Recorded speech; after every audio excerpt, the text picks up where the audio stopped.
I once had what seemed like a perfect family, until I discovered my beloved wife's secret affair with a movie star. This betrayal not only tore our relationship apart, but also plunged me into a struggle between revenge and forgiveness. But in this story full of contradictions and contrasts, I ultimately find redemption and a new beginning. Welcome to my video, where we will uncover the complexities of this emotional journey together. Welcome to the Love and Betrayed Love channel. If you enjoy this story, don't forget to subscribe and give it a thumbs up. Robert Parker sat and watched his wife Julia create a scene on the dance floor of a public hall. Everyone was looking at her. For 6 years he had been afraid that this night would come. Of course, he requested a lot. Julia was a lovely, energetic woman. For 6 years, their social life was limited to activities they could do together or with their 2 sons. There were no parties, social gatherings, or interactions with friends or acquaintances. To be honest, he didn't have many friends to talk to. Robert Parker had several reasons to insist on this unusual arrangement. To begin with, he was extremely jealous of Jolene's ability to attract men. She differed from the domestic girls in numerous ways. She knew how to take care of herself and dress in the latest seasons. She was educated and sophisticated, yet cheerful and frisky. She was also an excellent flirt. That's where the issue arose. Why would a jealous man marry a woman who teased and flirted with every man he encountered? Robert held his wife on a short leash. Their son, Benjamin, had just turned 5 and Thomas was nearly 4. Taking care of them in the home was almost a full-time job. Robert attempted to alleviate the situation by getting everyone out of the house as frequently as he could. He was constantly bringing home gifts for his wife, including trinkets, flowers, and sweets. He once read in a magazine that doing such things would make a woman happy. That's all he wanted. Today's dance was a corporate event. Robert worked for a small, family-owned construction company. To avoid problems, he worked hard and kept to himself. Yes, there are problems. This was the second reason he consistently refused to attend social gatherings. He was born and raised in Rockingham County, Virginia. It was in the far western part of the state, and walking another kilometer would have taken you to West Virginia. He had 3 brothers and a sister, and he missed them dearly. Tobias, his older brother, is currently in custody. His sister, Noan, was in the thirst, and 2 younger brothers, George and Ethan, still lived in the neighborhood. He has not seen any of them in over 6 years since he was forced to leave. This takes us back to the second reason. Tobias was in prison for severely beating a man, resulting in a 2-month hospital stay. Robert lived and worked estates away from his home for the same reason. Tobias and Robert had short tempers and fought like berserkers when they were angry after the first blow. None of them remembered themselves or anything remotely resembling mercy. The only way to stop them is to physically restrain them. It was the same for Naen, but she seemed to have more control over it. The 2 younger brothers were fairly ordinary people. Everyone teased them for having a different father, which their mother didn't approve of. Ray Burns' mother lived with Naen, who was married to a trucker driver. He didn't come home frequently, and most people understood why authorities in Virginia and West Virginia were waiting for Ratburn to return home so they could arrest him. It didn't really matter who was lucky. He would have ended up like Tobias. Robert sat quietly in the back of the room watching his wife, Julia, dance and joke with the men, both married and single. She was a flirt and relished every moment of her free time. It has been too long. She missed partying, dancing, and having fun. She was relieved Rayburn had brought her with him, but disappointed that he hadn't done so more frequently. She was on edge while catching up. It was a pleasant evening for Julia. As the evening progressed, the atmosphere became more relaxed.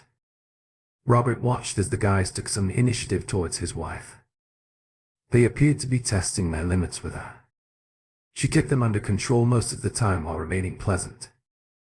Barry Caddy was usually a co-owner of Bright Bill Enterprises. He was a loud, arrogant boor that Robert despised but tolerated.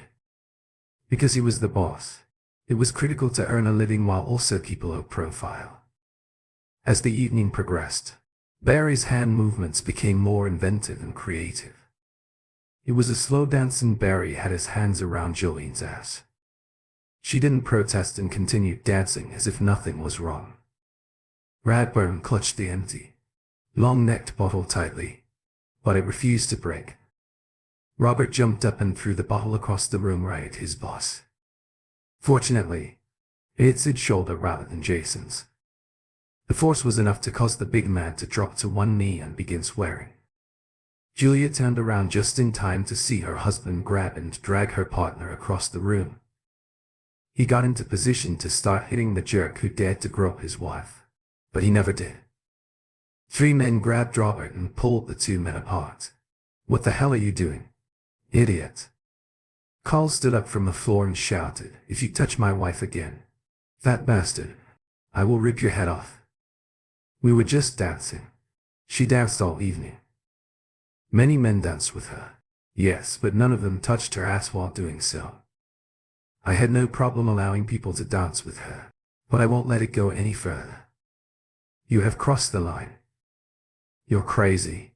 Rayburn, you're crazy and you're drunken. To top it off, you've been fired. Come back tomorrow to get your final check. Throw this bomb away." Julia simply stood there with her mouth open. She had never seen her husband in this way. She had no idea how it all began. Until that moment she had imagined him as a caring, loving husband. She noticed that when she flirted he got a little upset. But nothing like that, not once every 6 years. Radburn looked at his wife for comfort, but he did not see her when he was let out. 10 minutes later he was at home.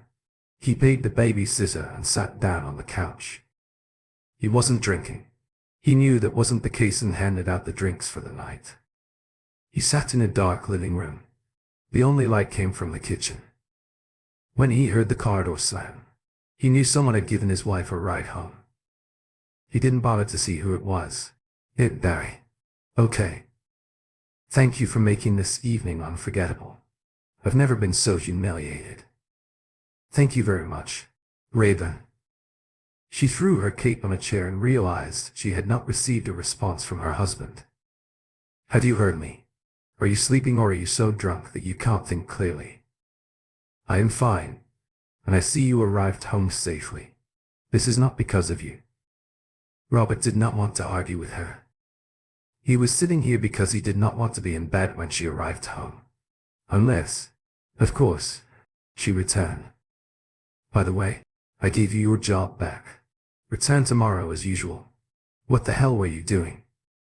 "Did you make love to him, so he would give me my job back?" As soon as the words escaped his lips, he regretted what he'd said. Unfortunately, it was too late.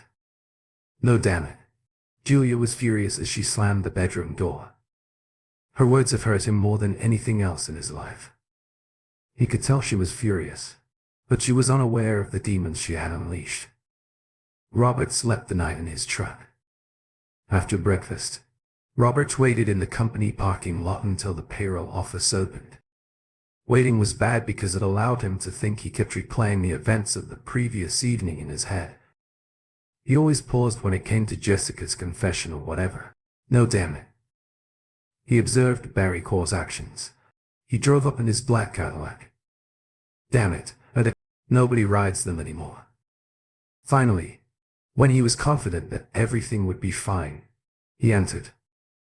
The accounting girl appeared hesitant to write him a check, but she eventually did. Before leaving, he signed several dismissal forms involving medical nonsense and tax information. Robert sighed with relief as he left, but it was not there. "Hello, Robert. What the hell is going on?" Barry appeared even bigger and plumper in daylight. "Didn't the elderly lady tell you? Is it all right? I did not fire you." Robert waited for him to approach. Several employees paused their work and looked in that direction. "I apologize for all of these misunderstandings, Robert. I'm confident everything will be fine from now on." We're all looking forward to you and your wife attending our parties more frequently. Barry Cordy looked at Radburn recently with a big grin, and it was a mistake. Barry was 30 cm taller than Radburn and weighed at least 25 kg more. None of it. Robert was surprised by how long the big man remained standing. Finally, Robert felt or heard several ribs crack. This prompted Barry to get down on one knee. The steel-toed boot quickly broke the knee gap in front, knocking him to the ground.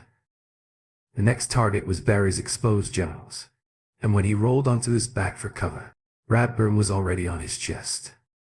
From that point forward, the majority of the punches were directed at Barry's face. The one who missed broke his collarbone.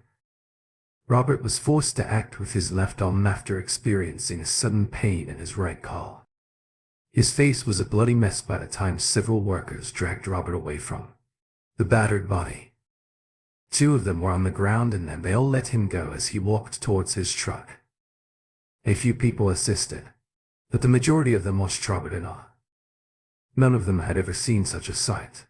Benjamin and Thomas were playing in the yard. When he arrived home, Robert quickly opened the door and whistled. Both boys were inside the truck. Rayburn watched in the rearview mirror as Julia screamed and waved her arms from the back porch. Cool an hour later, they were driving south on Interstate 81. The boys couldn't wait to eat lunch at Mickey D's, but they started asking about their mother. Robert attempted to change the subject by telling them they were going to have a great time at Internate Inn. Robert stopped by the CEO Inn, who directed him straight to Ethan. He had recently married and rented a house twice the size he required to please his new brother Diane. She had a 4-year-old son from a previous marriage, so everything should have worked out fine. Ethan and George were at work in Arlington. They usually depart on Monday morning and return on Friday evening. The situation wasn't ideal, but it was a good, stable job. Ian and Ethan's wife, Grace, spent the majority of the evening with Radburn. Natalie had plenty of free time, so she planned to travel to Pennsylvania and pick up all of the boys' clothes and toys. Robert laughed, as she volunteered so quickly. If anyone could deal with Julia, it was Nan. She was cruel, callous and nasty as hell. Robert had never been able to figure out how she had persuaded someone to marry her. He reasoned that she must have scared him or he'd have a wooden leg and couldn't escape. She was not amused when he mentioned it. Natalie insisted that Russell marry her because of her attractive appearance and pleasant personality. Then she would laugh at her own jokes. She left at first light and went to his house for lunch. "Who in the hell are you?" Julia was still not dressed. It was clear that she was crying. "I hate to admit it, but in this case it is true. I am your worst nightmare. Oh, what happens now? I cannot take it any longer." Nani watched Julia slowly enter the living room and collapse on the couch. "I am Nine Radburn, my older sister. I promise not to hurt you, but I refuse to put up with any nonsense. Do you understand now?" "I do not understand. You're in my house, but you're not my boss. As long as you are in my house, I will do and say whatever I want. I don't care whether you like it or not." Natalie suddenly understood why Radburn married this woman. She resembled a Barbie doll, but she had balls. What she couldn't understand: how she and Radburn hadn't beaten each other to death in the previous 6 years. If any woman had spoken to Robert in that manner, he would have hit her, regardless of gender.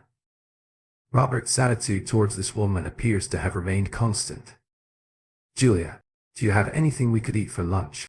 I still haven't eaten breakfast today." "Yes, let's head to the kitchen. I can prepare something quickly. Would you like any coffee?" "I'd like a Coke if you have one." Neither of the women said anything for several minutes. Nani sat down, while Julia served and sat down again. "Where in the hell is my husband?"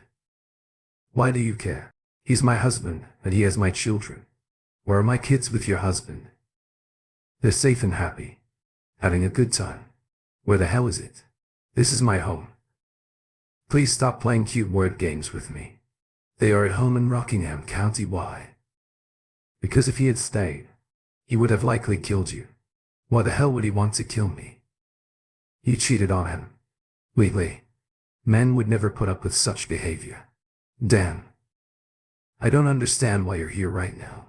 Oh, I knew I had made a mistake the moment I said it. Dumb. Would you like to explain it? Do you want another Coke? No, but I'm going to have some coffee now. Julia pours 2 cups of coffee. Nani waved the cream away. When I got home from that damn party, I informed Robert that his boss had relented and he still had a job. Robert made a witty remark about me making love to his boss so he could keep his job. I hit the ceiling. I was infuriated. I couldn't believe he could think of something like that. I simply did what came to mind. I gave him a clever response. That's what got me into trouble. What the hell were you saying? I claimed that I pleased his boss so that he would give him his job back and that I slept with him because I wanted to. Nani drank a sip of hot coffee. Wow, I'm amazed he didn't kill you right there. You must be a real blonde. Because that was the stupidest thing any woman has ever said to Ratburn recently. Really stupid. Julia didn't respond. What happened? Why did Robert get fired in the first place? I spent the entire night acting like a college student at a fraternity party. Robert was clearly upset with me, but I was having so much fun that I didn't want it to end. I was dancing the final dance with Ratburn's boss, Mr. Cordaddy. When the situation got out of hand, Cadet, he placed both hands on my buttocks. I told him to take them off right away or I'd kick him in the balls so hard he'd be unable to walk for the next week.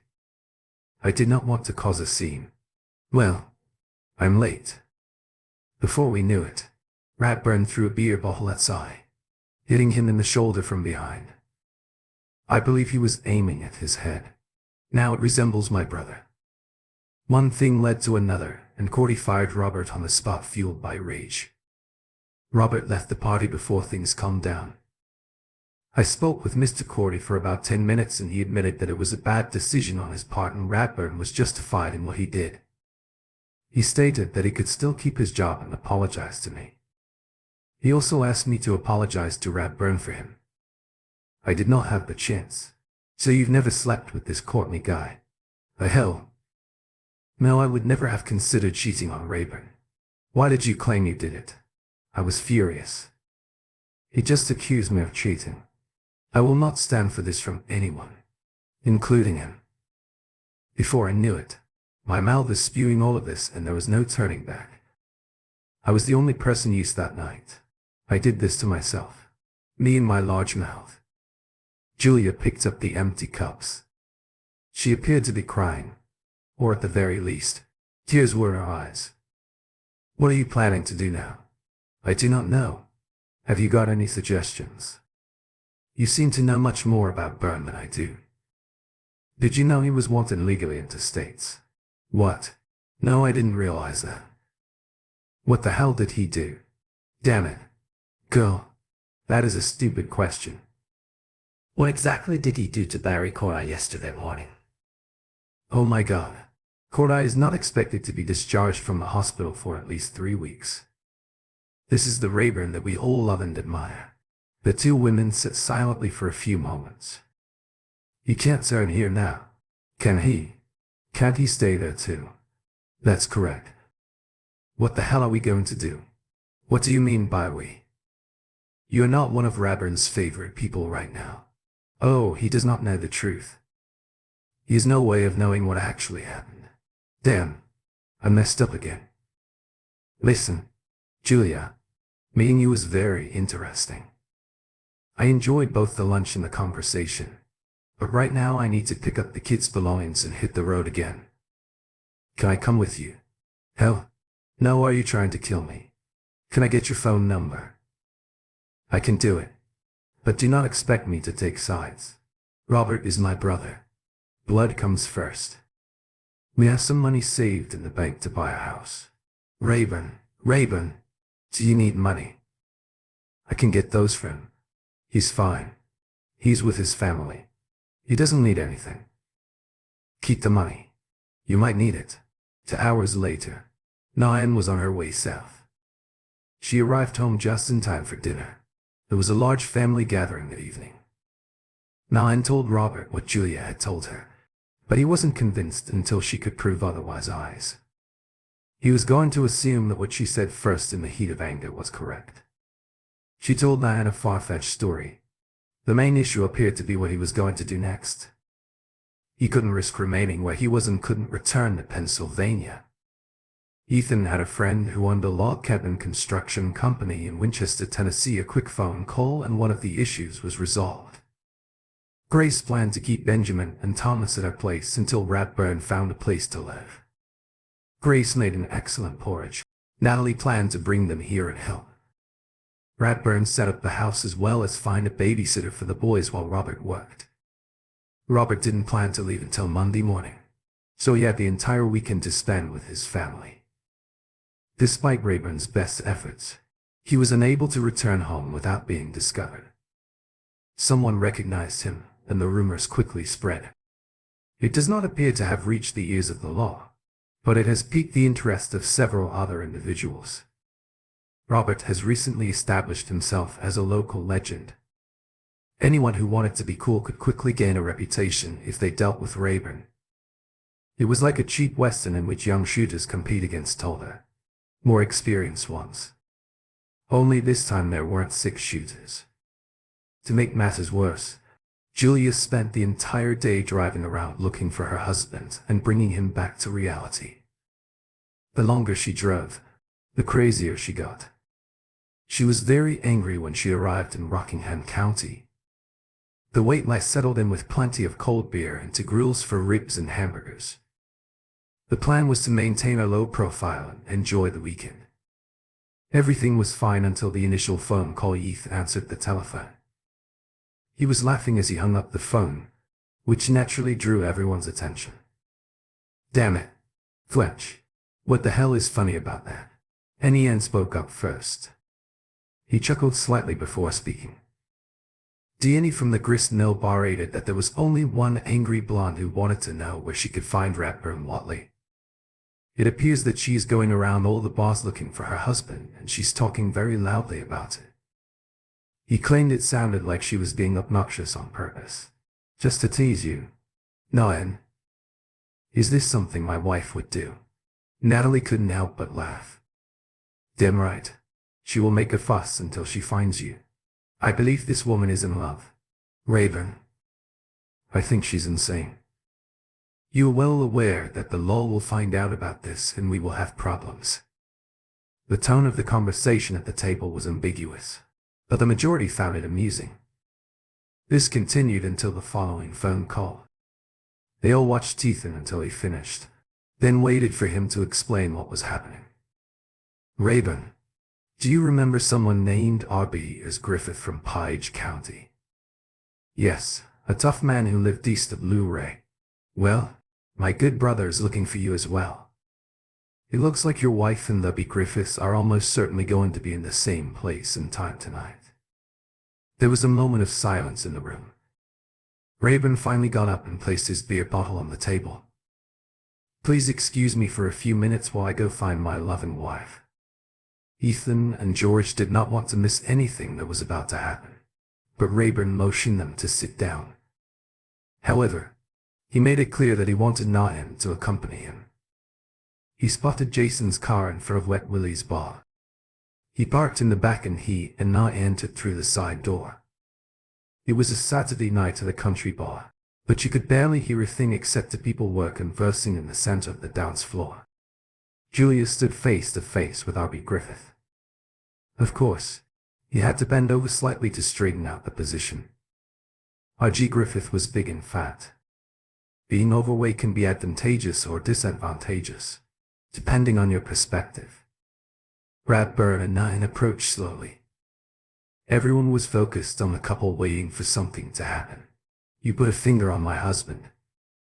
You pathetic piece of, and I will rip your balls off and feed them to my dog. Ratburn laughed to himself because they didn't even own a dog. I'll tell you, little lady, that once I finish with the skinny little man you call husband, I'll return and show you what a real man is. It was like the children in a schoolyard. They did this for over a minute. Julia was obviously not afraid of this. However, it had to come to an end. Eventually, Robert approached a little closer, and I remained next to him. Our Griffith leaned closer to Julia and smiled, whispering something to her. A huge mistake. Julia struck him on the head hard enough to cause him to turn his head. He closed his eyes and pinched the bridge of his nose. It wasn't strong enough to harm him, but it was irritating and embarrassing. Before opening his eyes, he reached out and grabbed what he assumed was Jolene's blouse. A second later, he realized he was holding Rayburn's shirt. His surprised expression quickly gave way to a satisfied grin. The second headbutt was significantly heavier than the first. R.B. Griffith was on one knee and the first serious blow had not yet been delivered. The grin faded and blood began to flow, and he drew Julia aside as Robert pressed a steel-toed boot directly against R.B. Griffith's left kneecap and then started pounding. It was all over in under a minute. Robert was unable to cause significant damage to R.B. Griffith's ribs or torso due to the large amount of fat, but there were many other areas that piqued his interest. He only stopped beating his opponent after someone announced that the sheriff had arrived. Robert exited through the side door while the officers entered from the front. The confusion in the room made law enforcement officer jobs more difficult, and he was able to escape easily. Melanie brought Julia home with her, but her journey was in vain. She had no idea what Rayburn's intentions were, and she didn't want to rush him. By the time they arrived home, Ratburn had packed his belongings and was on his way to Tennessee. Julia was infuriated. Natalie thought it was all really funny. It took Julia a few weeks to realize Robert was not coming back. After a few weeks, she had a good idea of where he was. One morning, she just vanished. Natalie called Robert and said she was on her way and in a bad mood. Julia dropped the boys off at Ethan and Grace's house before leaving, and Rayburn and George kept a low profile. While living in Winchester, they did not become hermits, but they did soften the situation slightly. Natalie showed up a few days after she called. Nobody knew anything about Julia. While Rayburn and George were working, Nolan checked all of the local clubs and restaurants to see if Julia was nearby. It's been a few weeks since her departure. I found her. Mine appeared quite pleased with herself.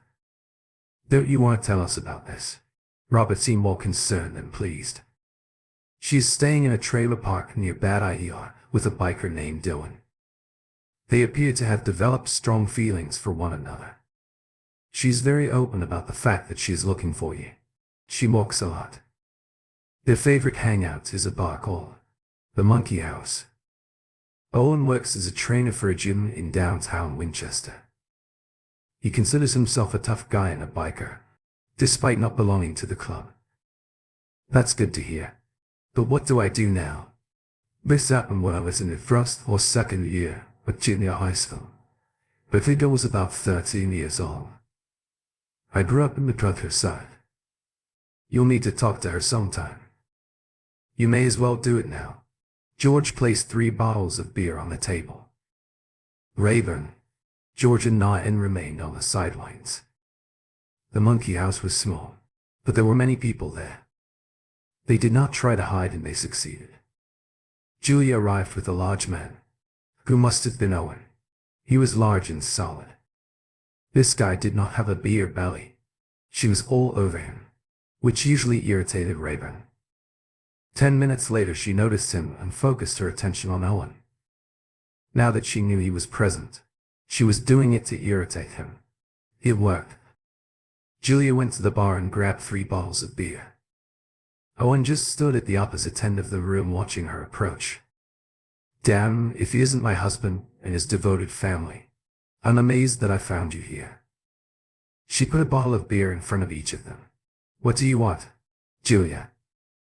Why are you insisting on following me when you know I do not want you? Do you know what the hell I am looking for? I am your wife. I wish we could be together again, you. Me and the children. That is what I want. If that's true, what are you doing with that biker over there who wants to be like that? He's not the person you want to be with. He is a real man. I needed somewhere to stay while I looked for you, and he had an extra room. I assume you share a bed with him." Ratburn posed it as a question. "It's not your damn business. If you were doing your husband's work, it would be unnecessary." Nobody said anything for a few seconds.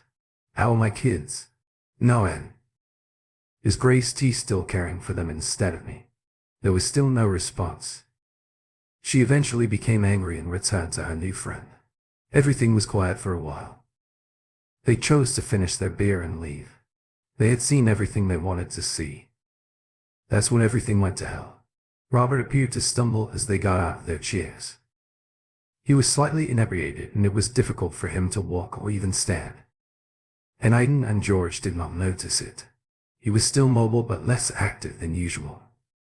They never shot to the door. Owen ran into Robert while passing by, and the next thing they knew, he was beating him up. Ian and George were completely confused. This has never occurred before. Robert showed no resistance. Owen beat him until he fell, then kicked him. Finally, Nathan rushed into, afraid to protect her brother. Natalie looked back and saw Julia smiling. Julia was actually laughing as she and Owen stormed out the door. George insisted that the hospital perform a full toxicology examination on his brother. There was no doubt that he had been given illegal drugs. The police were immediately notified. Ratburn was hospitalized for 5 days after suffering severe injuries. The police were never able to locate Owen or Julia. Robert and Ian returned to West Virginia so that he could recover.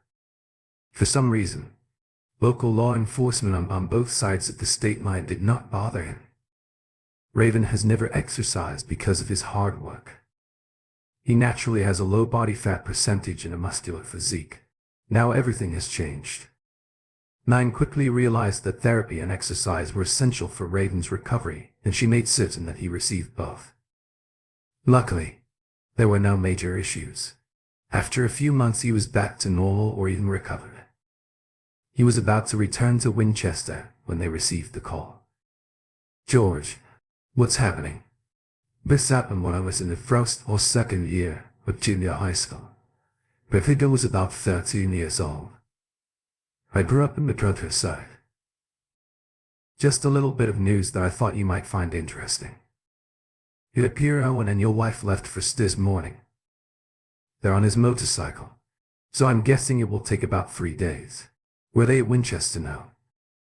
"Following the Monkey House incident, they relocated to Chattanooga. This is why we couldn't find them. He was bragging to some old friends here in town, and that's how I learned about their trip." "What the hell was he bragging about by beating?" "He claims he's the only person who has ever been able to beat Ratburn Watley. It sucks. It is getting worse. He also claims he took your wife around this time." Natalie intervened. "I'll have the truck refueled and ready within an hour. Raven, take the boys to Garnett's and return here in 10 minutes. No more. We've got a long trip ahead of us." It took them exactly 24 hours to travel 25 km.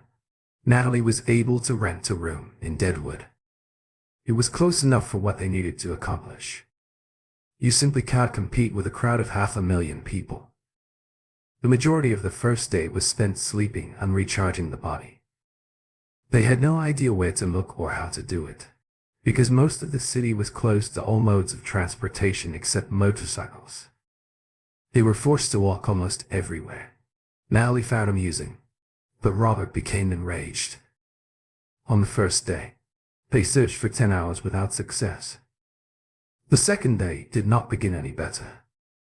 They decided to split up and stay in touch via mobile phones. He came across all around 4 p.m. He and Julia were having a great time with a rowdy group in the middle of a crowded beer hall. He called Nahan to tell her where he was. Robert watched his wife and her new man for about 10 minutes before slowly making his way through the crowd. If he had attempted to start something inside, it would have been quickly stopped. He needed to get him outside where there could be a chance. He was 3 m away from that table when Julia noticed him. Oh, when she screamed. The entire table turned to look. Rayburn wasn't particularly large or intimidating, but he captured everyone's attention. Owen tipped over his chair, attempting to get up. He began pushing through the crowd, attempting to get to the door. He had at least 10 m to go. Julia squatted and attempted to blend into the background. It did not work. Robert pursued him but took his time. Owen took one final look over his shoulder before storming out the door. He didn't hear the ambulance's siren or screeching brakes when it hit him. The only exceptions to the traffic rules were ambulances and fire trucks. Natalie arrived just as he was shot down.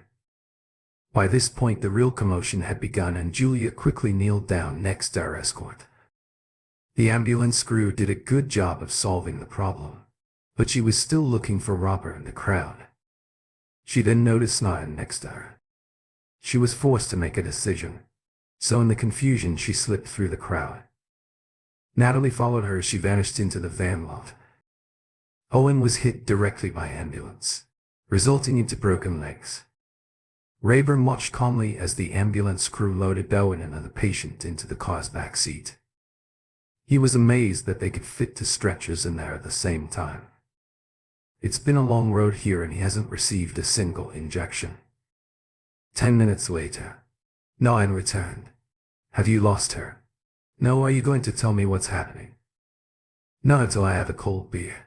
She giggled as they entered the beer tent. Naomi wasn't the type of girl who liked to laugh, so it seemed odd. Your wife was running around the parking lot trying to get someone to let her into one of the cars.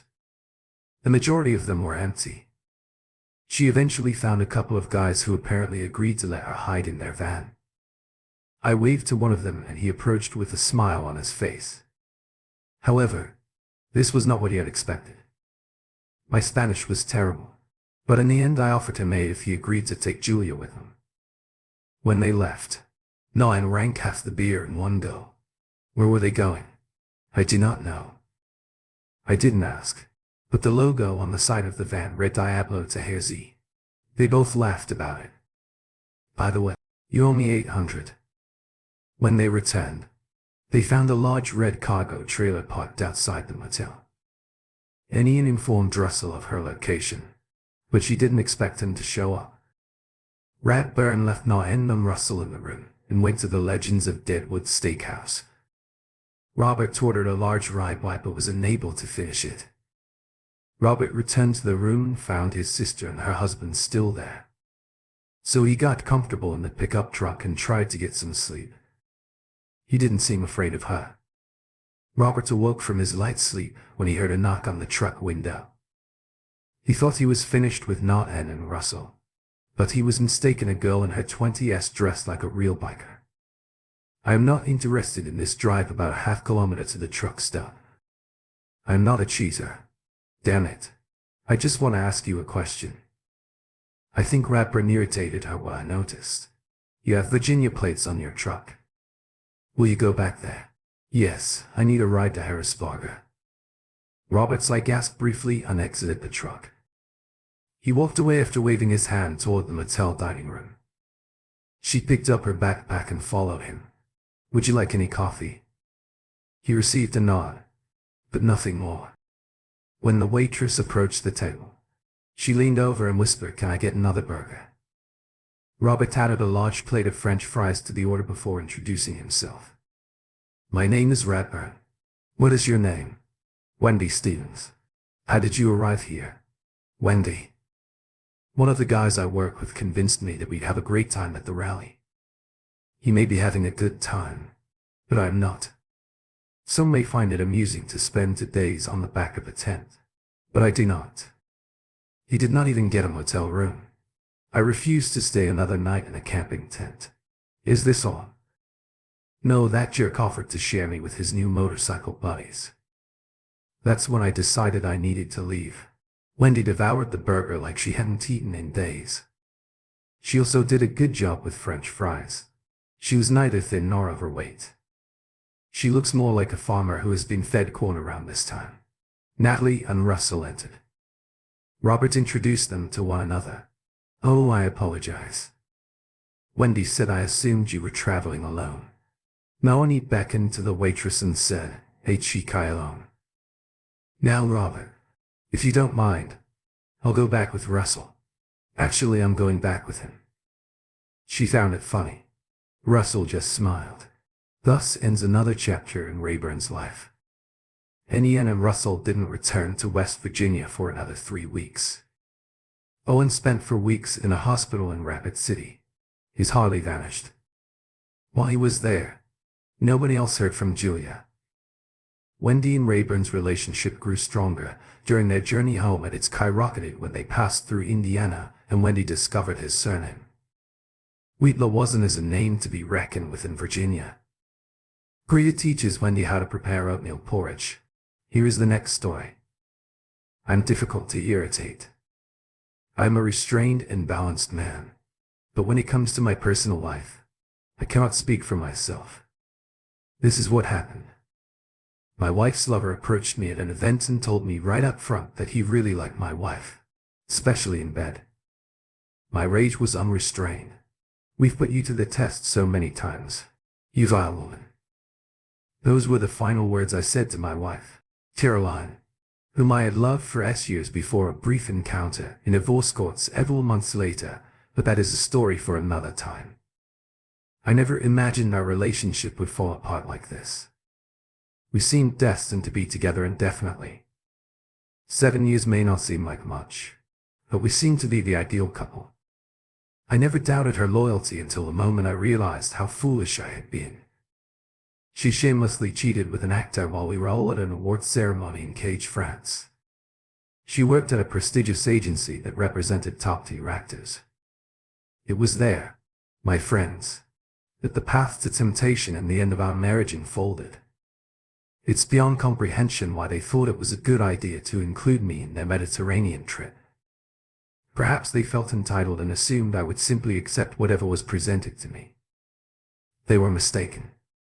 I won't respect the despicable person who seduced her and labeled her as his conquest. Why not?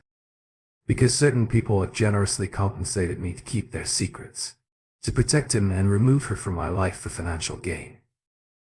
As the only consolation, she has given up all claims to our shared assets, presumably in exchange for compensation from either the scoundrel or her employer, the agency for which she is held accountable. It does not concern me, the deceitful traitor.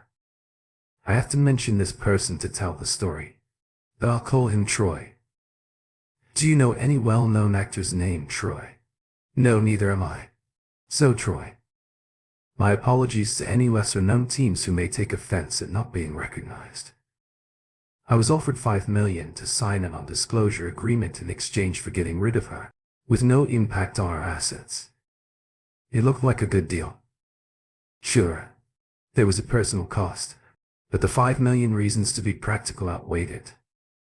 I was already financially secure, but the prospect of such a large sum discreetly deposited offshore was too appealing to pass up, especially given my determination to end things with her, even if it meant giving up more than half of our assets. As for me, my name is Daniel Wilson and I'm a very frustrated, soon-to-be single man who is unaware of it at the beginning of this story. Still a part of Daniel and Caroline. What I despise is being duped and realizing I've been played for a fool. I own my consulting business, which has been a labor of love for the past decade. I painstakingly built it from the ground up. It's thriving and pays for the majority of Caroline's and my lifestyle. Anticipating potential difficulties, I ensured Caroline signed a prenuptial agreement that protected the business from being considered criminal property during our marriage, which thankfully proved prudent. She would have had to waive that as well. With a loyal customer base and numerous ongoing contracts with major corporations, my professional future is secured. However, the problem is that Caroline was initially captivating. She had my heart completely and I thought we were the perfect couple. However, she betrayed me by engaging in infidelity, perhaps enticed by the allure of a celebrity. Caroline was and remains stunning in an infuriatingly cliched scenario. I used to believe that her beauty was both internal and external, but it's amazing how love can blind someone. We were both 29 years old and had been married for 7 years after dating for 2. She had been with the agency for 8 years and had advanced to a position where she was heavily involved with some of our largest clients, particularly Troy. If I hadn't been so in love and trusting, I might have noticed the warning signs. When she was told she'd be working with Troy, she was overjoyed. She mentioned feeling honored and describing him as handsome and genuinely kind. These were all signs of infatuation, but I was to trust him to recognize the danger. She was asked to accompany Troy on a tour of TV networks to promote his latest film. Despite her lengthy absences of a week here, 10 days there, and even an 18-day trip across major European capitals, which concerned me, I did not want to dampen her enthusiasm. I felt genuinely happy for her. Caroline adored her job, especially the opportunity to interact with famous people. Little did I know my marriage was on the verge of dissolution. A few months later, she was still filled with excitement from her travels in the Stardust. Arriving home one night bursting with news, she said, "Daniel, I got some incredible news. Today Troy's film has been nominated for an award at the Cannes Film Festival, and I will be among those in attendance. I'm overjoyed to be involved, and I'll even be attending the award ceremony. My agency is generously providing funds for evening gowns for the ceremony and parties." In response to my subdued reaction, her expression dimmed slightly. I thought I had been reasonable, given the extensive travel she had already done for the publicity tour. I responded with a simple bow. "What is the matter, Daniel? I thought you'd be pleased that I got this opportunity."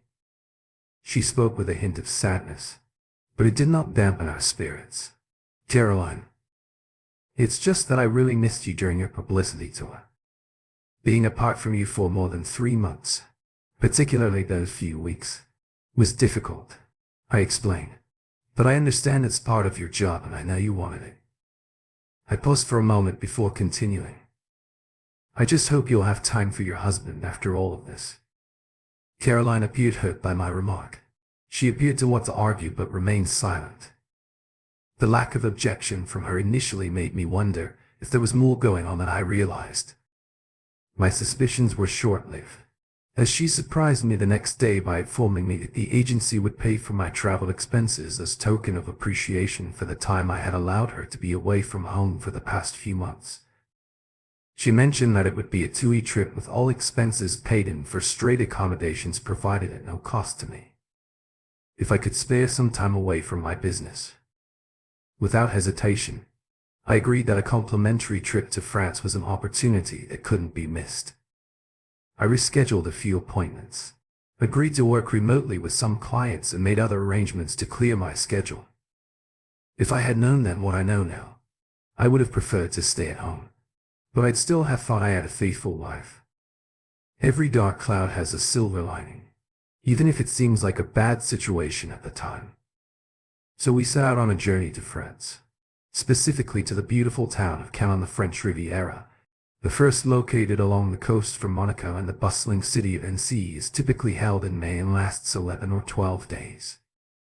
We were staying in a luxurious 5-star hotel with a suite overlooking the renowned Plaza d'Id, where famous and especially beautiful actresses are frequently photographed against the backdrop of the Bay of Cannes. I expected Caroline to actively participate in the group, taking advantage of her status as the most attractive female member. Alongside a well-known actress, she would provide the occasional eye-catching appeal. Then came the press photos. While I was busy with online work, I entertained myself for most of the time, making it feel like a vacation.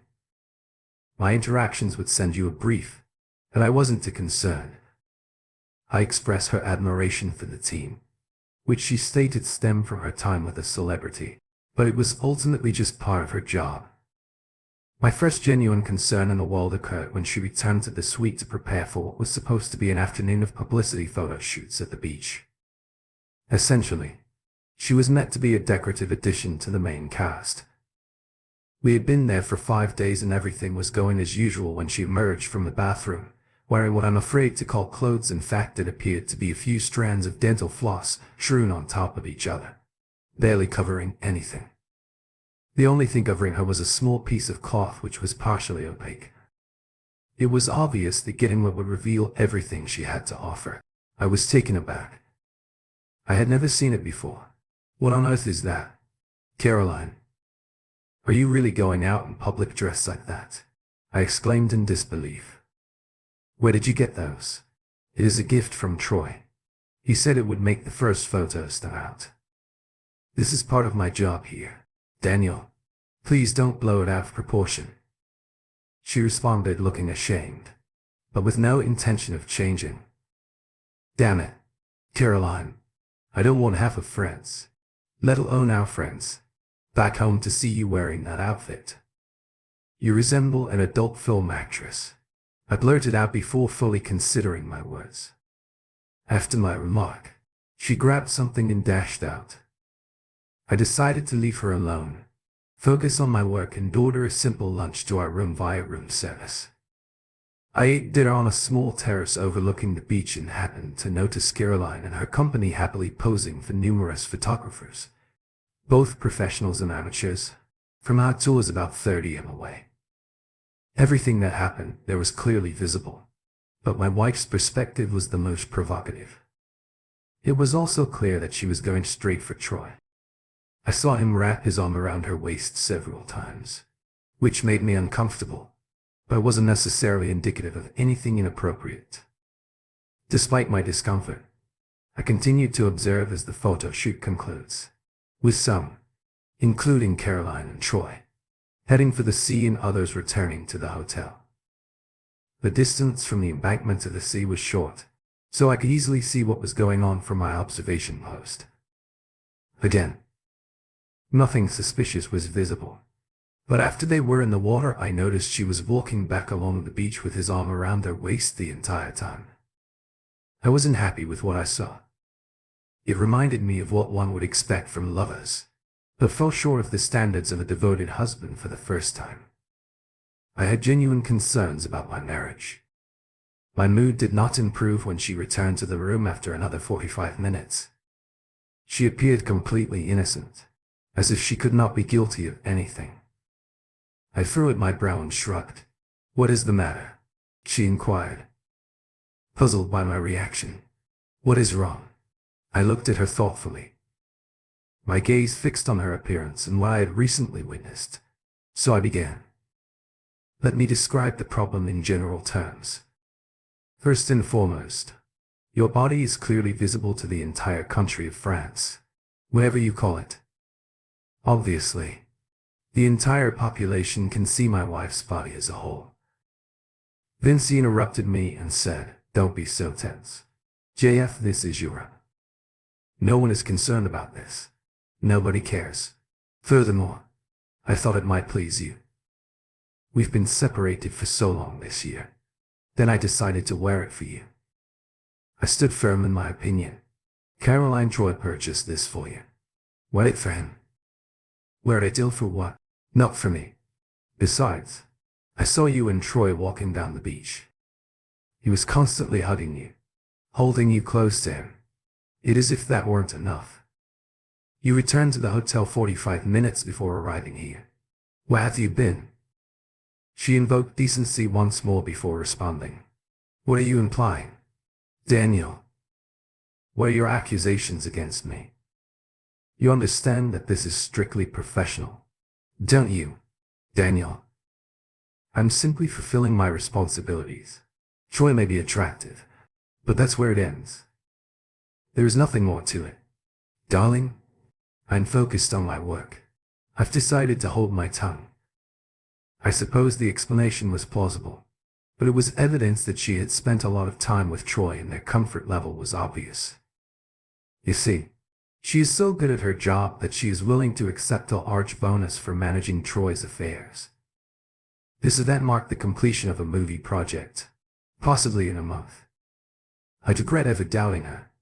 The following day was a pivotal moment. It was the evening when the first award ceremony for his film began. I was not there as an official attendee. I was only an extra with no role or involvement in the main events. Caroline looked stunning in her glamorous gown, and my heart raced as she left for the event. I knew she'd probably be seated next to Troy. I prayed that my heart would not be shattered so soon.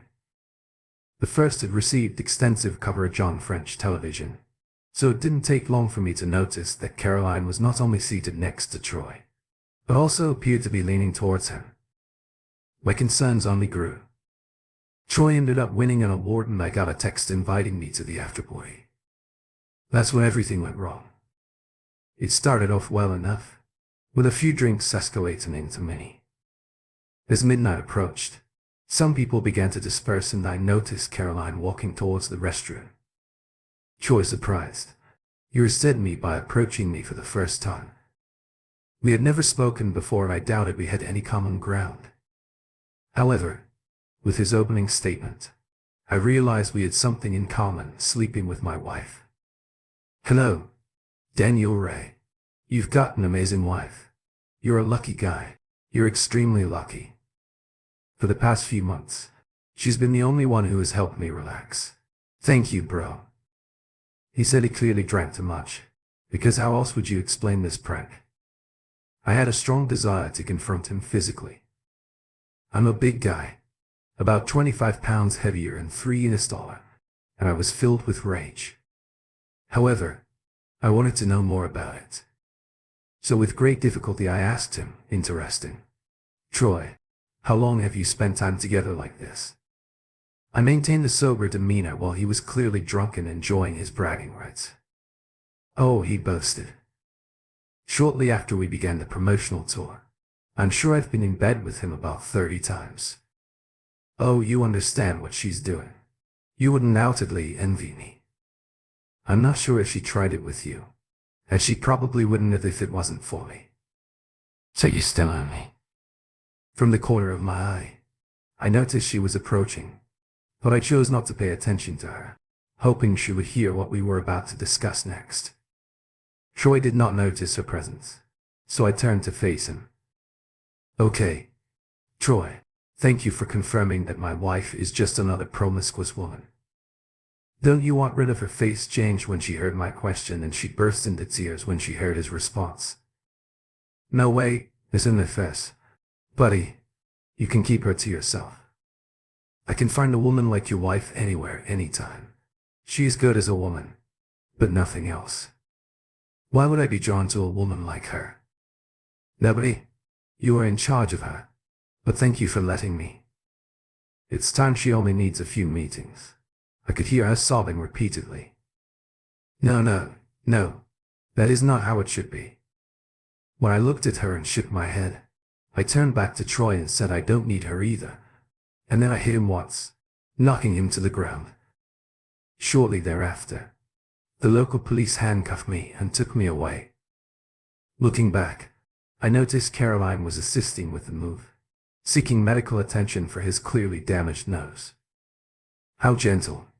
It won't affect his appearance in any way, which is fine with me.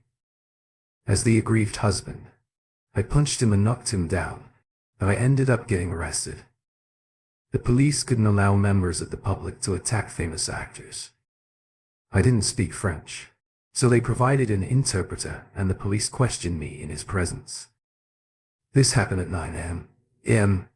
After I had spent the night in my cell.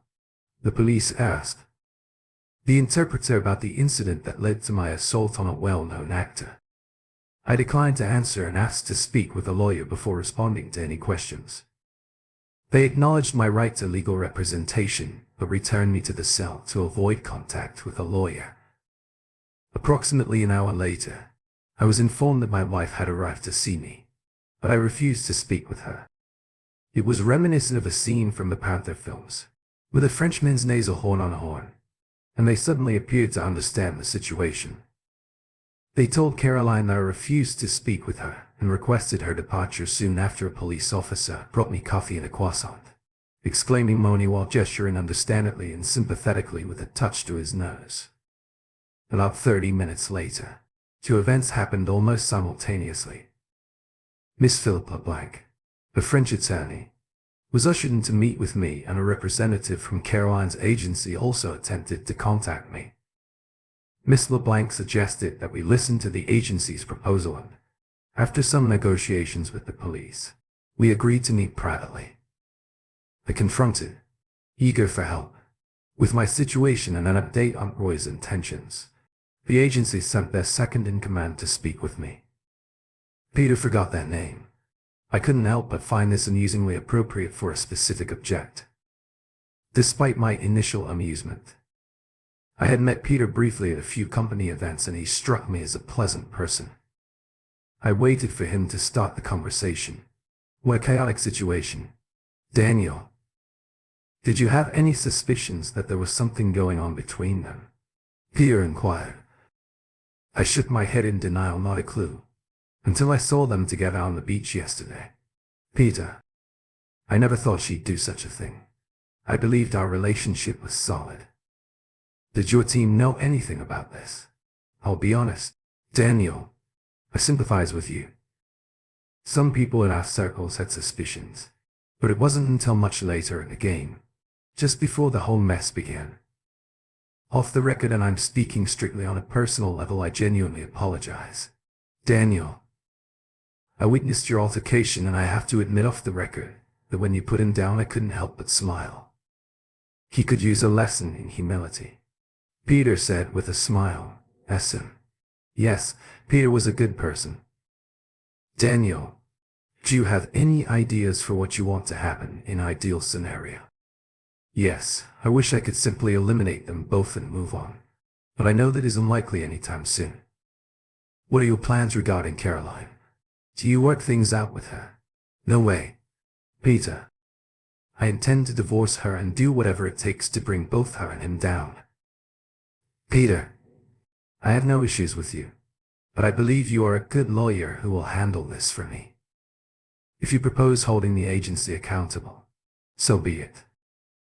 The agency cannot avoid some level of responsibility in this situation. Do you understand? Peter looked at me and said, all right. Daniel, that was what I expected. We all have our own interests here. You need to leave and we need to keep this private. Troy does not want anyone else to know if you were beaten up. He's supposed to be an action hero, for goodness sakes.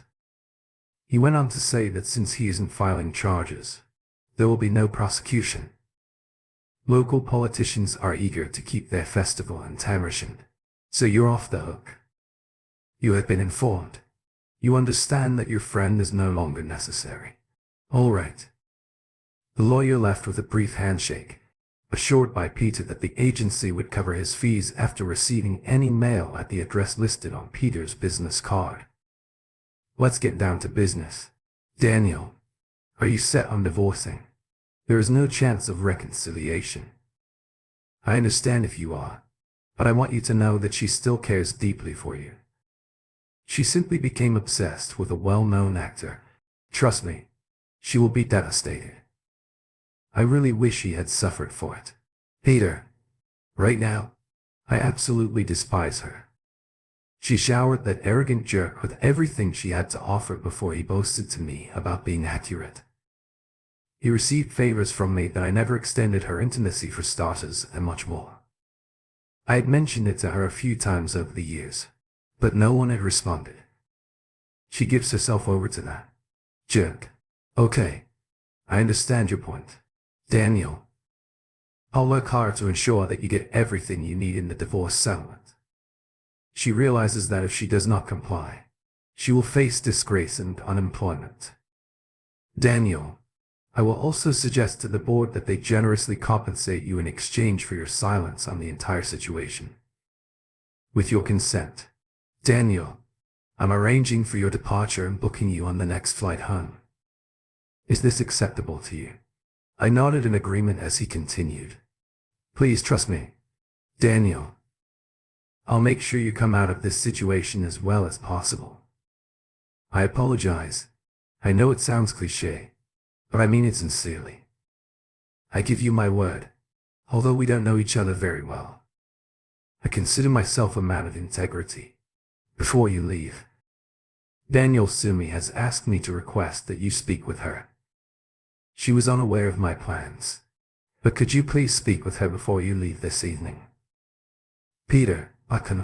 You're the hero in all of this. But could you promise me something? You say these exact words to her. He nodded in agreement. Tell her she's a reprehensible, deceitful person who I never want to see again, never. I'm truly sorry that it has come to this. But yes, I will send your message to her verbatim. She'll react exactly as you anticipate. She will be devastated. But Danielle, she can only blame herself. I'll contact you when we return next week and present you with the best offer I can negotiate with the board. I'll also convince Caroline that she has no choice but to comply. I will arrange for your release, take you back to the hotel, and yes, she is not in your suite upon arrival and will personally accompany you to the airport for the earliest flight home. In just over 15 hours my marriage collapsed.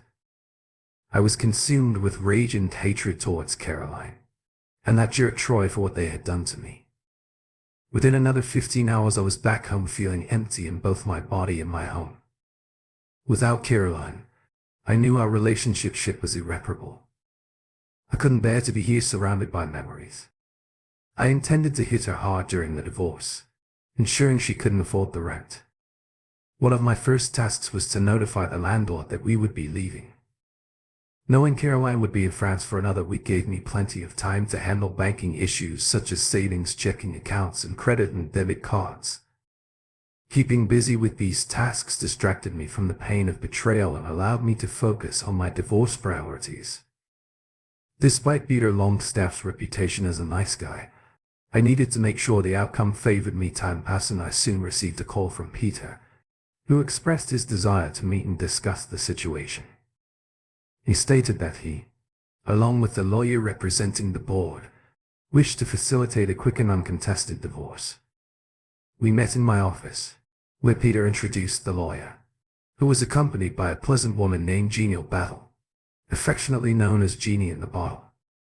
In my thoughts, despite my initial impression, it became clear that Jeannie from the law, from Sue Rabbit and one has sharp intellect and bore no resemblance to any cartoon character. Her mental sharpness was unmistakable. Mr. Wilson, on behalf of the agency involved in this agreement, I only want to caution you. We sincerely apologize for our role in the dissolution of your marriage. I've been given the authority to make you a substantial offer, contingent on your agreement to sign a non-disclosure agreement. Essentially, they are offering you compensation. I understand Peter may have hinted at something similar previously, so this is a preliminary agreement. I understand your father had legal experience, so please have him or another representative review it. However, it is critical to maintain complete confidentiality. Otherwise, all offers will be retracted and your wife will face consequences, most likely resulting in a contested divorce. This is not a threat, but rather information that you should consider when making a decision. Peter has created a comprehensive package. Take the time to thoroughly review it and seek advice. However, remember that confidentiality is essential. Peter and I are available to discuss any concerns you may have today. I am confident that you will find much of the offer satisfactory. Furthermore, Wilson is aware of her limited options and is willing to follow my advice. Under one condition, she has requested 1 hour of communication with you. Frankly, I told her it was pointless because you had no desire to reconcile, but she insists. This is her condition. I firmly expressed my hope that we would consider a future together. Oh, I understand. I refuse to see you speak to her again. I'm done. Peter, did you convey the exact message I asked you to? Peter said, yes. Daniel, I repeated your exact words. I told her you described her as a despicable, charming person and declared that you never wanted to see her again ever. Daniel. She broke down in tears, just as you wanted. However, Daniel, I must inform you that I believe she is experiencing severe delusions. She quietly muttered, we'll see about it again, which concerns me greatly. Daniel took a quick glance at Peter. His expression is devoid of emotion. He stopped caring about Caroline. His anger had consumed him to the point where hatred was his dominant emotion. He hadn't realized that hate isn't the opposite of love. It's just distorted love, probably irreparably damaged but still smoldering. Despite the emptiness or disdain he felt, raw emotion remained within him. Daniel was about to issue her a warning to stop her behavior, threatening to leave the negotiation and cause chaos for all involved parties. However, before he could speak, G.I. stepped in. "Daniel, if you're absolutely certain that you're divorcing your wife and confident in your decision, what's the harm in giving her only an hour? In my opinion, you consider hopes in only 5 minutes. But what if she's determined and it takes an hour or so? You'll never have to deal with her again."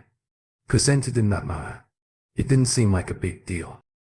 After resolving this issue, he decided to reconsider the offer in exchange for discussing it with a woman whom he referred to as a woman of easy virtue.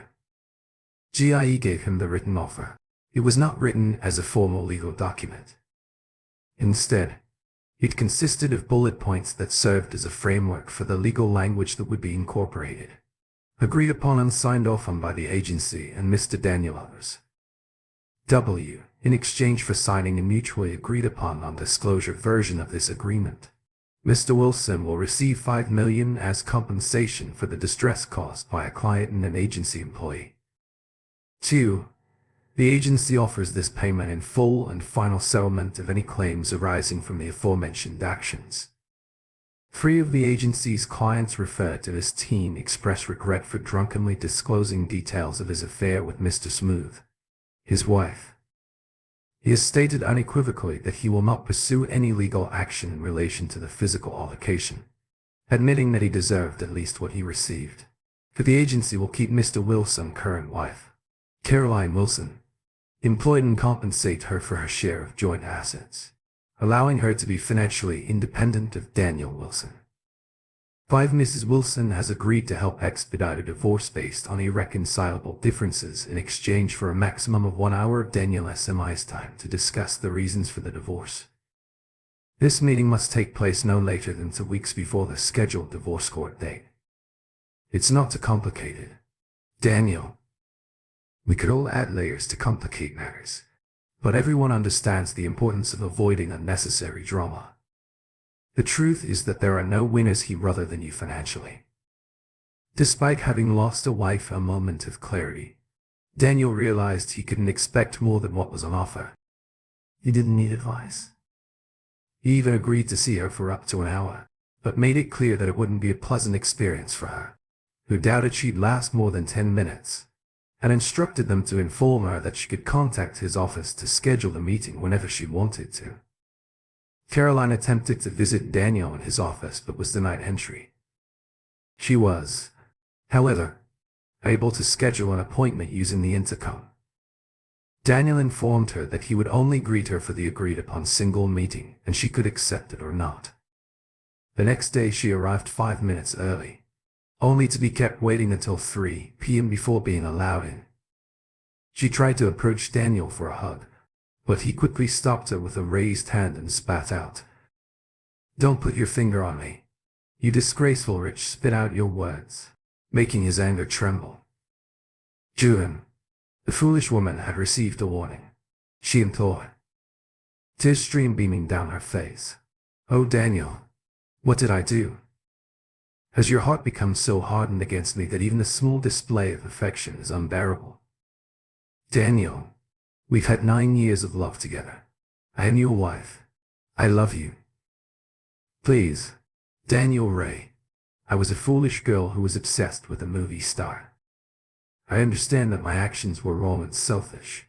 Caroline, what are you expecting to happen? I do not love you anymore. Didn't Peter deliver my message to you? He conveyed your words as hurtful as they were, but I believe you still love me. We need to get over together. Daniel, Caroline, are you out of your mind? You betrayed me in the worst way possible. You've been with him for several months. Even the day I saw you return from the beach, it took you 45 minutes to cross the street to our room. I'm not naive, Caroline. I understand what happened between you two. And then you approached me as if nothing had happened. Caroline, you disgusted me and I'm going to file for divorce. Please, Daniel, I beg you, I made an error, but I love you with all of my heart. Please give me another chance. This is your only chance. Caroline. Simply tell the truth and see where it leads. Morgan and Lover boasted me about what happened during his bid. You never did this to me. I want to know. So I'm going to ask. And you'll respond with a simple yes or no. Did you sleep with him at the start of the promotional tour? Yes, but I only want a yes or no. There are no comments. Did you allow him to do things to you that you never did to me? Yes, she quickly admitted. But Daniel is famous and I capitalized on his popularity and attractiveness. So naturally you're willing to humiliate yourself for him, correct? Everything makes sense if you lack intelligence or self-esteem. Is that who you become? Caroline. A brainless puppet who let a celebrity manipulate you because of his fame. Do you understand, Caroline? Love is past tense. Love has died. They are gone and will never return. You disgust me. And you know what? You have heard me tell him to leave because I don't need him. And you heard him deceive you like trash, saying you can find someone similar to you anywhere. Do you understand? Do you mean anything to him? It's just a disposable toy that he can use and discard. Daniel, this is unfair. You agreed to give me an hour to discuss our marriage, but all you do is yell at me. Something within me shattered, a sense of rage and betrayal. Serge was a stranger to me. I wanted to inflict pain on her to make her realize that our relationship was over. Despite the growing hatred, the sharp ache of love for her continued to pierce me, causing a turmoil that felt like it could consume me entirely. Get out! I despised you. I said, seething with contempt. She sobbed. Her rage was palpable and she bolted through the door. Several months later I ran into her again, this time at the courthouse. Her lawyer had contacted me, claiming she accused me of shortchanging her during our allotted hour. She accepted that our separation was unavoidable, but she wanted closure, insisting on speaking with me after the divorce proceedings were completed. It seemed insignificant, a mere half hour, but I gave in. After all, once the divorce was finalized, there would be little to talk about. Achieving the final decree was the least I could do, though I felt I owed something. It was merely a gesture to smooth the way forward. In the months that followed, my rage dissipated, replaced by a melancholy acceptance that something so important in my life had become insignificant. There were times when I drank excessively to alleviate the occasional pang of regret about ending things with her. A few close friends approached me about reconciliation, insisting that we were great together and that starting a family would rekindle our relationship. Before it came between us, they pleaded with me to give her another chance, emphasizing how much she loved me, but it all seemed like nonsense. I couldn't tell whether they were genuinely concerned or just acting on her behalf. Despite their apparent sincerity, the constant prodding infuriated me. I eventually confided in a few trusted friends, instructing them to ensure that anyone mentioning Caroline was immediately removed from my life. As a result, some of our closest friends had distanced themselves from me. I couldn't stand the cold, callous person I had turned into. Months later, I found myself in a side room at the courthouse with Caroline alone. She appeared as beautiful as ever, but those who knew her, such as myself, could see the damage in her just as it was in me. She was dressed as if for a funeral, which was appropriate for this. Mark, our marriage's funeral and final rites had been administered. It was interred, with everything finalized and concluded. Now came the obligatory post-mortem conversation, which is customary during times of an hour. We had subdued the animosity, or at least I had. She had extinguished hope. She once held the belief that there was nothing to argue or contend about. So here's, Caroline, you're looking great. How have things been? I've had better times. Daniel. I've been seeing a therapist for several months. People said it would help, but losing my husband, the man I loved and still love, has shown me how foolish it was to chase after a famous actor. I gave him something I never gave to my husband, the only person I'd ever loved. It is too little. Too late, Daniel. I sincerely apologize for the pain I caused you. I wish I couldn't do everything and replace it with the love I still feel for you, which will always be present in my heart. Daniel, I do not expect anything from you. I betrayed you. Plain and simple. It's painful to realize that the man I once thought was worthless now sees me in the same way. But I created this mess and I have to live with it. I wanted to see you one last time to make peace with you. I want you to understand that I will not lie the love of life, but I will never lose my love for you. If you ever realize its worth and want it back, it will be waiting for you. If you ever desire it again, simply ask, but I will not hold my breath. I know it is over between us, but that is the only way I can imagine living my life right now. I've never questioned the sincerity of your words. They began with truth. Everything else will serve no purpose. It would have been easy to contact her and try to rekindle our love, to follow the advice of our friends, but I resisted. I realized that her employers still value her and that she excelled at her job. In fact, she may be even more valuable now that she is free of her husband, but she will inevitably find herself in the same situation that led to her infidelity. We had no future. Together with the energy gone, all that remained was the lingering ache of a love that had died. Despite this, I could afford to be generous one last try. Caroline, I tell you this because it is difficult to extinguish a love so deeply felt. For your own sake, let go of the love I will never return, nor do I want it from you. Move on with your life and don't think about me. Accept yourself and know that you are needed. Find happiness, Caroline. She approached me, and this time I couldn't keep her away. We exchanged a tender embrace reminiscent of our previous hugs. She spoke softly. I sincerely apologize for what I did to us. Daniel then turned and slowly exited the room, not looking back. It was probably for the best that she didn't look back, because she would have seen tears streaming down my cheeks. Uncontrollably, I realized that the love of my life had given up and left. It was what I thought I wanted, because I couldn't trust her anymore, but it felt as if someone had extinguished the flame in my heart, leaving only a dark, cold and desolate void. Perhaps it was time for me to take the advice of my remaining friends and seek counseling to help me recover. I had eventually driven her away, dealt a fatal blow to our marriage, crushing whatever remained. It was time to move forwards. 5 years have passed and my life has changed dramatically. I'm now not only the proud owner of a new home, but also the husband of a lovely wife who has given me a wonderful son. Sophie is her name, and we met about 6 months after my official divorce, when I was forced to withdraw from society. During that time, all of my thoughts were consumed by one thing: a desire for revenge.